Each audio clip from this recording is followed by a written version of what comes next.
তাড়া লাগবে সকালবেলা। ধরো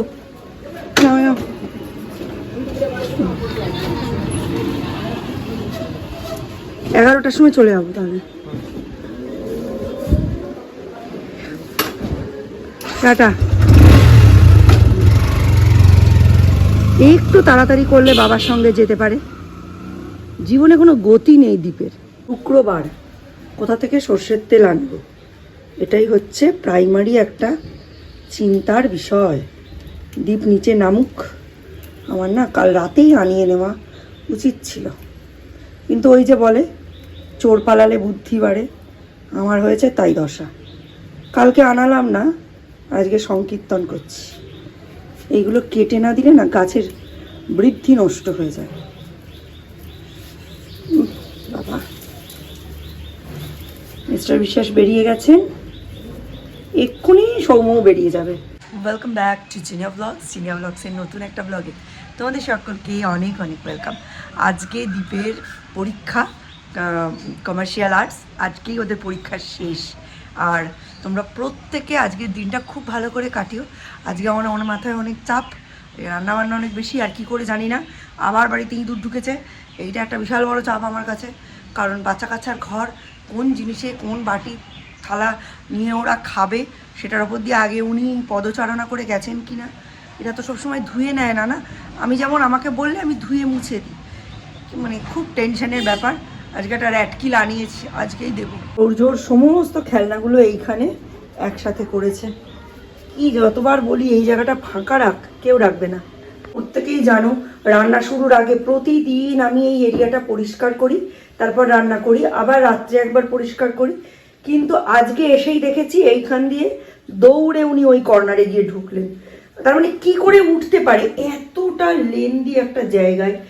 একমাত্র ওঠার জায়গা হচ্ছে এই যে এইখান দিয়ে। আর ওদের বডি তো প্রচুর স্পঞ্জি হয় না। এই যে আমি এইটা ইউজ করব, কি করে ইউজ করব না ধুয়ে বলো? মানে মাথা গরম হয়ে যাচ্ছে। একটা উপায় আছে, সেটা দেখছি করা যায় কিনা। বের কমার্শিয়াল আর্টসের খাতাটা এর মধ্যে ঢুকিয়ে দিয়েছি, নইলে না নিয়েই চলে যাবে, কোনো চিন্তা নেই। পরীক্ষা দিস, বাপরে বাপ। সাবধানে, জল টল নিয়েছিস, খাতা পেন্সিল বক্স অ্যাডমিট কার্ড সব কিছু, এখনো চান্স আছে। ও ভ্যানে যাবি, যা টাটা। আগে 2000 সালে আমাদের এখানে খালি ভ্যানই ছিল। আমরা ওপারের লোকজন ভাবতাম, মানে নৈহাটির পশ্চিম পাড়ের লোকজন ভাবতাম যে ভ্যানে করে আবার কেউ যায়। আর 2000 সালে তখন এখানে 2 টাকা করে ছিল ভ্যান, ভ্যানে করে আমরা এক কলেজ থেকে বন্ধুবান্ধব মিলে আসতাম। ভ্যানে বসতে দেখে পুরোনো দিনের সব স্মৃতি তাজা হয়ে গেল। এখন তো আর ভ্যান নেই, রিক্সাও আর নেই, সব হচ্ছে ই রিক্সা অথবা টোটো, অটো। এই কারোর জীবনে অত ধীরগতির জানে এখন কোনো অস্তিত্বই নেই। বাপরে, এটা যেভাবে ছাদ থেকে নামালো, নাই দ্বীপের সামনে।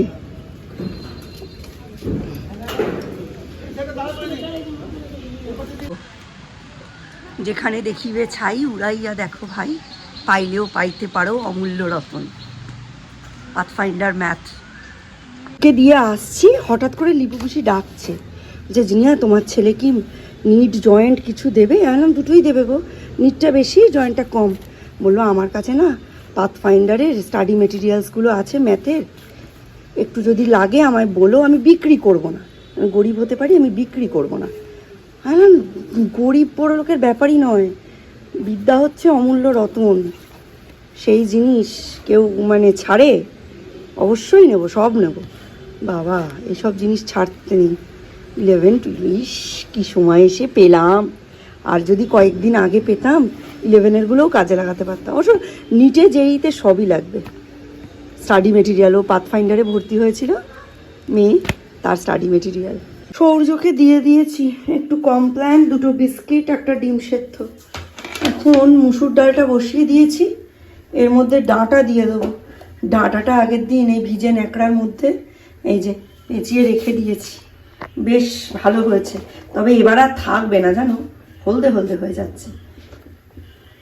এক মুঠো দিয়ে দিই, তাই না? আইডিয়া পাচ্ছি না। পোস্ত হলে আইডিয়াটা পেতাম, ডাল তো আইডিয়া পাচ্ছি না। বেশি করেই দিয়ে দিই চিবাবে বসে বসে। এনেছে কেন? আর এইখানে কটা ডিম সেদ্ধ দিয়ে দিয়েছি আজকে, আর কালকে হয়ে যাবে এটাতেই। মানে এই জন্য না একেবারে প্ল্যান করে মানে সেদ্ধ করে যাচ্ছে, যাতে এসেই ঝটপট রান্নাটা করে নিতে পারি। বন্ধুরা দুটো বড় বড় পেঁপে দিয়ে গেল। এই পেঁপেটা দেখতে এরম হলুদ, কিন্তু ইটের মতো শক্ত। এটাকে আজকে তরকারি করব, বাট এসে এখন কেটে কুটে রেখে যাই। সূর্য তো খেয়েই গেল, এসে একটু লুচি আলু ভাজা করে দেবো। কালকে 3 পিস লুচি আছে, আর একটু আলু ভেজে দিলে সূর্য এসে একটু গাটিস খেয়ে নেবে, তারপর আমরা পরে খাবো। একটু বেরোনো আছে, ব্যাংকে যাব, তো সূর্যকে আর কার কাছে রেখে যাব? অন্য সময় হলে পিসির কাছে রেখে যেতাম, বাট সূর্যকে নিয়েই যাব আজকে। টোটো করে ওর আমার সঙ্গে যাবে, ওরও একটা আউটিং টাইপের হয়ে যাবে, আর আমিও ওকে একটু ঘুরিয়ে টুরিয়ে আনবো। আর কালকে তো দেখেইছো জামা কাপড়গুলো দিয়ে এসেছি সৌর্যর। হ্যাঁ, একটু আইডিয়াও নিয়ে আসবো যে বাটার ব্ল্যাক শুগুলো কীরম দাম। আমার ইচ্ছে আছে ওকে বাটাই পরানোর, দেখা যাক। সব কিছুই একটু প্ল্যান আগে থেকে করা থাকলে মিস্টার বিশ্বাসের ক্ষেত্রেও একটু সুবিধা হয়। ওটাও একটু দেখবো, তবে কতটা দেখতে পারবো জানি না, কারণ আমাদের বেরোতে বেরোতে 11টা 15 হবে। মোটামুটি 12:30টার মধ্যে আমায় যে করেই ঢুকতে হবে, কারণ সরস্বতী দিয়ে আজকে ওপরটাও মানে মুছবে ঝাঁট দিয়ে, আর তার সাথে বাসন মাজা বাকি কাজগুলো তো আছেই। তো চলো ঝটপট রেডি হই, দেখা হচ্ছে বাইরে। এই শুরু হলো দৌড়ের জীবন আমার। মানে এই সেন্ট লুকের যে জার্নিটা, সৌম্যর এতগুলো বছর সেন্ট লুকে কাটানো, মানে দৌড়ে দৌড়ে কেটেছে। তখন মা বাবু ছিল, সংসারে লোক বেশি হলে বউদের কতটা সাহায্য হয় জানি না, তবে দায়িত্ব কর্তব্য যে বেড়ে যায় এটা একদম 101% ঠিক। তবে তখন এত ভেবে করতাম না, যেটা করতে বলতো সেটাই করতাম। আর এখন একেবারে ফুঁ দিয়ে দিয়ে পা ফেলি। মানে এইটা এরম দেখেছি মাকে করতে, এটা এরমভাবেই করতে হবে, এখনও চিন্তা করি না। এইটা বাবু এরমভাবে করতো, এখনও এইভাবেই করতে হবে। মানে সৌম্যর সঙ্গে যে স্পিডে জীবনটা কেটেছে, সৌর্যর সঙ্গে তার ডবল স্পিডে কাটবে। কেন জানো? সময় ক্লাস একই, বাচ্চা একই, তাতে কি হবে? এখন দুটো বাচ্চা, সংসারে আমিই করতি, সুতরাং এখন আরও স্পিডে জীবন কাটবে, সেটাই ভাবছি। আমার এক বন্ধু একসময় আমায় বলেছিল, যিনি আর তোকে দেখলে না ডাকতে ভয় লাগে। হ্যাঁ, কেন রে? বলছে তুই না সব সময় এসব বিড়বিড় করতে করতে যাস। মানে তখন সৌম্য হয়তো 7-এ কি 6-এ পড়ে এরম। আমি বলেছিলাম আসলে হিসেব করতে করতে যাই, কি কাজ বাকি আছে, কতটা কি করার আছে, কোনটা বাকি থেকে গেলে শাশুড়ির কাছে গাল শুনবো, মাথার মধ্যে ক্যালকুলেশন চললে ওরম বিড়বিড় করতে করতেই যেতে হয়।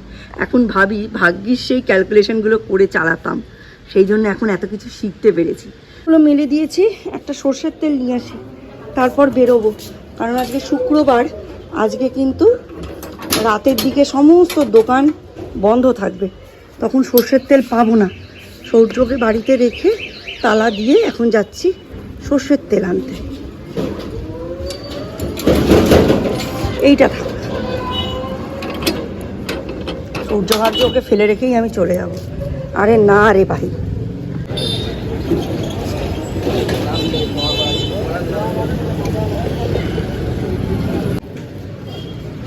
ও একটা সর্ষের তেল দাও, রাত্রিরে বন্ধ, আমি চলে এলাম। গলিতে থাকার দিন শেষ, কাকুর দোকান প্রায় হয়ে এসেছে, আর 1-2 মাসের মধ্যেই হয়ে যাবে। এই গলির ভেতর ব্যবসাও তো ক্ষতি না, তবে হলো একটা সিঁড়ির ওপরে, বয়স্ক লোকেদের অসুবিধা হবে আর কি। চলো বেরাই।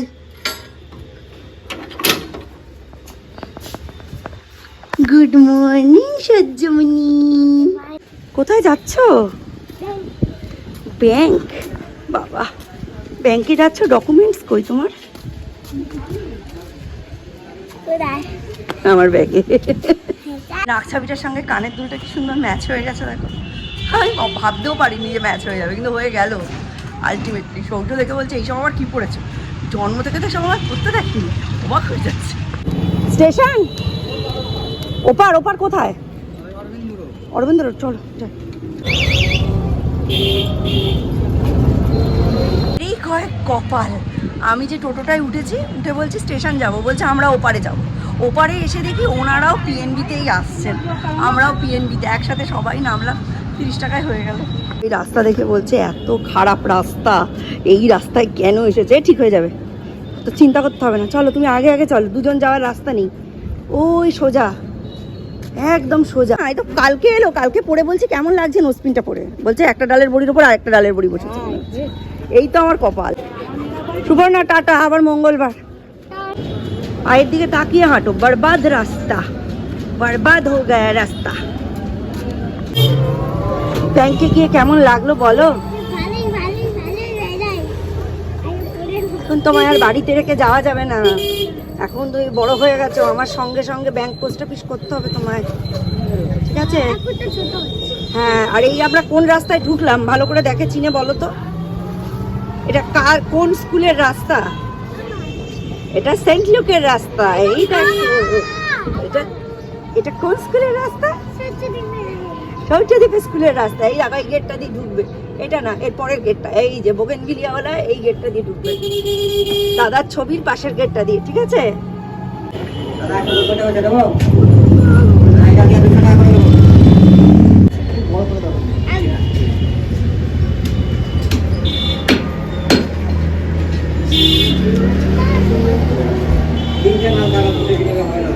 দিদির সাথে এই দেখা হলো, এই যে সরস্বতীদির বাড়ি, সরস্বতীদি মিস্ত্রি এসছে, মাল নেই, 4টের সময় আসবে, এইটা বলার জন্য ফোন করেছিল। আর আমি ওপার থেকে দৌড়ে দৌড়ে আসছি যে 1টার মধ্যে সরস্বতীদি ঢুকে যাবে, আমি কি করে কাজ করব।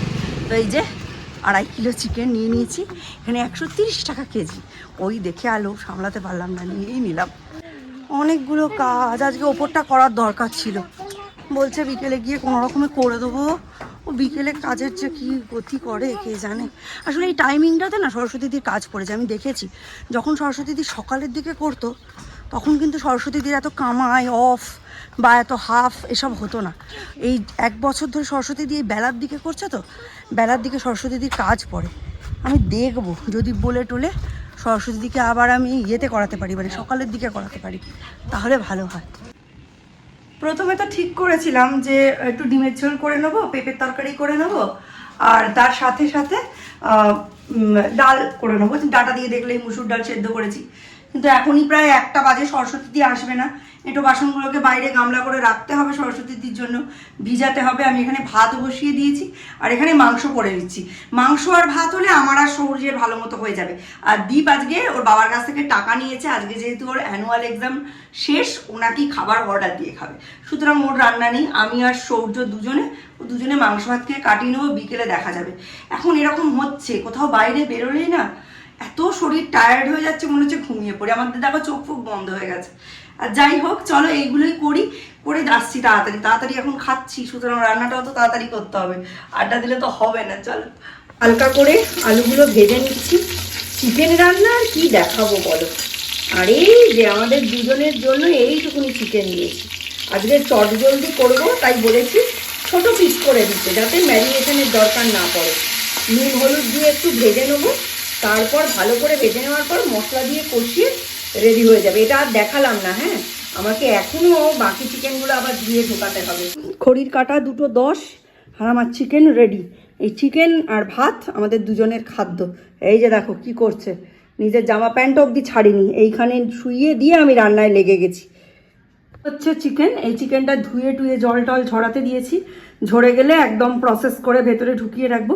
পেঁয়াজ বাটাটা দিই না আর নুন দিই না, বাকি সব আদা রসুন বাটা, ভিনিগার, টমেটো পিউরি, হ্যাঁ সব কিছু দিয়ে দিই, ধনে জিরে সব গুঁড়ো টুড়ো দিয়ে ম্যারিনেট করে ফ্রিজে রেখে দিই। মেনু জানো তো কি বলো? ভাত চিকেন রাইস। ভাত চিকেন রাইস। এ নাও, প্রথমে আলু দিলাম 2টো, আর অনেক চিকেন দেবো, অনেক। 1 2 3 4 5 চিকেন।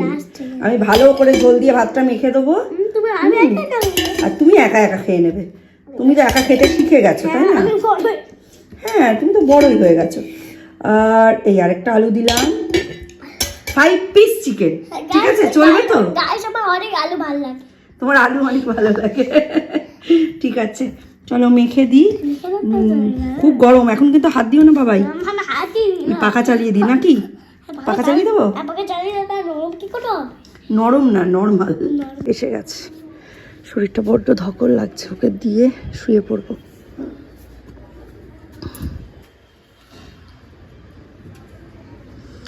পরীক্ষা শেষ।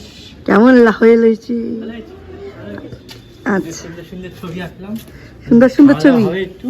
হ্যাঁ। এই যে আমার exam শেষ। আমি একটা প্রশ্ন জানতে চাই, কি? যেটা আমায় জানতে বলেছে সৌভিক দাদা। আচ্ছা। ঠিক আছে দাদা, তুমি যাও। হ্যাঁ, সৌভিক দাদা জিজ্ঞেস করলো যে টিচার ওই কভারটা দেখে কি কিছু বলেছে? না, টিচার দেখেনি। টিচার একটা বেঞ্চ দিয়ে দিয়েছে, বেঞ্চের উপর সবাই রেখেছে, সবাই চলে গেছে। বাহ, খুবই সুন্দর কথা। তা আজকে কি অর্ডার দিয়েছিস? আজকে অর্ডার দিয়েছি আমি বাটার চিকেন, নান আর পনির টিক্কা। আচ্ছা, আমি তোকে দিয়ে আমি শুয়ে পড়ছি, তুই খেয়ে দে, নিচেই থাকার চেষ্টা করবি। সরস্বতী দি 4টের সময় আসবে। ঠিক আছে। আরে গেছিলাম তো, এত টায়ার্ড লাগছে হ্যাঁ, না, তোমার বোঝা যাচ্ছে, তোমার চোখ আমি বন্ধ পারছি হয়ে না, মানে গেছে। আমার না শুধু যে ঘুম পাচ্ছে তা না, মানে ভেতর থেকে একটা দুর্বল দুর্বল লাগছে। তুই চেঞ্জ করে নে,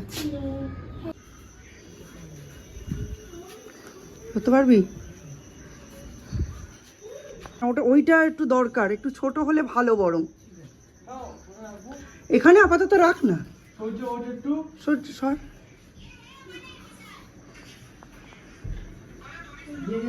হ্যাঁ, ঘুমবি তুই? কত ঘুমবি? আজকে সলিড খেয়েছে, সলিড ঘুমিয়েছে। তবু একটু রেখে দিতে পারতি, মাটা ঘুমিয়ে পড়েছে, শরীর খারাপ লাগছে।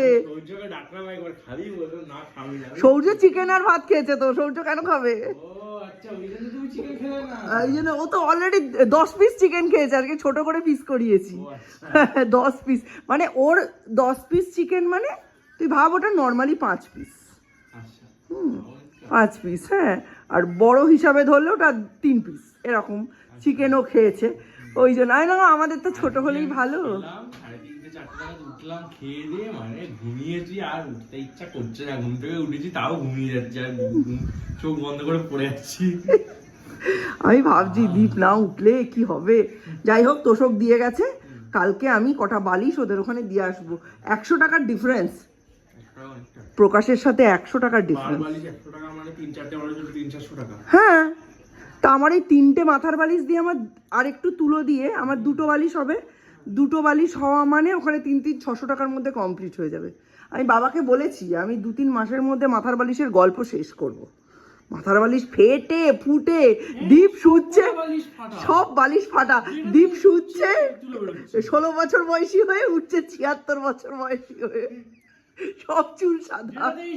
এক গাদা তোমার ওই বীজ গুলো, আর তোমার তুলো বেরিয়ে আসছে। সকালবেলা উঠে দিচ্ছি পুরো সাদা, সাদা। অ্যাকচুয়ালি ম্যাক্সিমাম ওই বালিশগুলো যেগুলো আমার বাপের বাড়ি থেকে এসছে, ওগুলো আমার মায়ের নিজের হাতে তৈরি করা। মানে এইরকম সিজনে বা এরপরে একটু গরমের ছুটিতে মা যেত মামার বাড়ি, আর সেখানে এখান থেকে প্রকাশ থেকে বালিশের খোল কিনে নিয়ে যেত। শিমুল গাছ প্রচুর ছিল, দুপুরবেলা অঙ্ক করতে বসাতো আমায় শিমুল গাছের তলায়, আর যত ফল পড়তো ওই ফল ফাটিয়ে বীজ নিয়ে ওই খোলের মধ্যে ঢোকাতো, বীজ সমেত তুলো, শিমুল তুলো একদম। তারপর সেলাই করে নিয়ে বালিশ হয়ে গেল। প্রত্যেকবার মামার বাড়ি থেকে ফিরতাম 4টে বালিশ 6টা বালিশ সঙ্গে নিয়ে। এইবার ওগুলো তো কোনো রকম সিজন করা নেই। এত বছরে কি হয়েছে, এটা আমি বলছি প্রায় 1990 সাল থেকে, মানে 2000 সাল অব্দির গল্প। 2000 সালও নয়, ওই 98 7-8 বছরের গল্প। এইবার সেই সব বালিশগুলোই তো বিবাহ সূত্রে আমার বাড়িতে এসেছে, প্লাস মার এখানে বালিশ ছিল। আগেকার সব তুলোই তো এইরকম। এবার কি হচ্ছে, বীজ আলাদা হয়ে গেছে, তুলো আলাদা হয়ে গেছে। বিয়ের পর কিছু আমার শাশুড়ি আমাকে বলেছিল খোল কিনে নিয়ে এসে নিজে ভরো। নিজে ভরলে তো সেই জিনিসটা আর হয় না। সে নিজে ভরেছি, আমিও ভরেছি, মাও ভরেছে, দুজনেই সাদা হয়ে উঠেছি, এইসব জার্নিও হয়েছে। তবে এবারে একদম পাকাপাকি কাজ, যাতে এখন বেশ কয়েক বছর মাথার বালিশ, পাশ বালিশ এসবের দিকে মানে হাত দিতে না হয়। মাথার বালিশ শিমুল তুলো দিয়ে হবে, আর পায়ের যে বালিশ ওটা একটু রিফাইন তুলো মিশিয়ে, কারণ রিফাইন তুলো তো মাথায় দেওয়া যায় না, সাইড বালিশ হিসাবে যথেষ্ট ভালো। তো সেটাই কথা হলো ওনার সাথে। উনি বললেন কোনো অসুবিধা নেই, আপনি ভাবতে পারেন একটা বালিশের জন্য কেন আসবো, একটা বালিশ যদি করাতে হয় তাহলেও আমায় খবর দেবেন ফোন করে, আমি এসে বাড়ি থেকে বালিশ নিয়ে যাব, আবার আমি বাড়িতে ডেলিভারি দিয়ে যাবো। এটা একটা দারুণ ব্যবস্থা হবে।